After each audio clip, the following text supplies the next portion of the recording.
viver assim, com um sorriso estampado em seu rosto. Não sabe o que estás vivendo, enquanto você louva e adora, mas a dor está por dentro.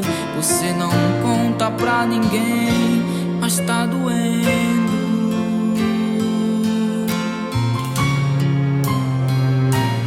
Eu sei que não é fácil transformar a dor em um sorriso, só pras pessoas não perceberem que o que você está passando é difícil, mas tem vitória pela frente.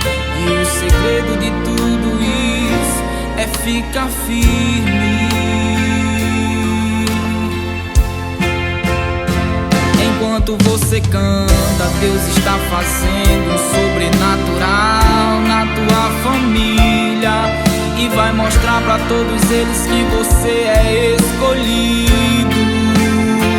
Então não se preocupe com o que vão fazer ou estão querendo contra a sua vida, pois no final de tudo isso, Deus é contigo.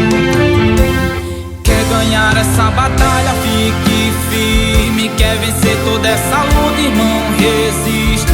Quer ganhar a sua família, então ora, pois no final de tudo isso, Deus te dá vitória.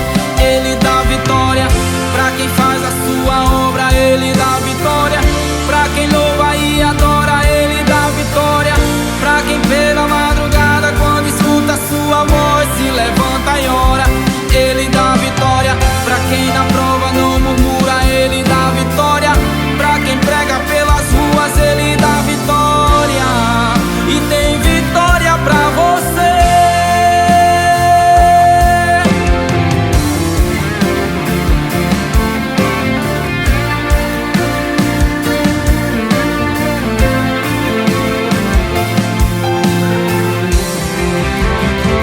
Enquanto você canta, Deus está fazendo um sobrenatural na tua família, e vai mostrar pra todos eles que você é escolhido.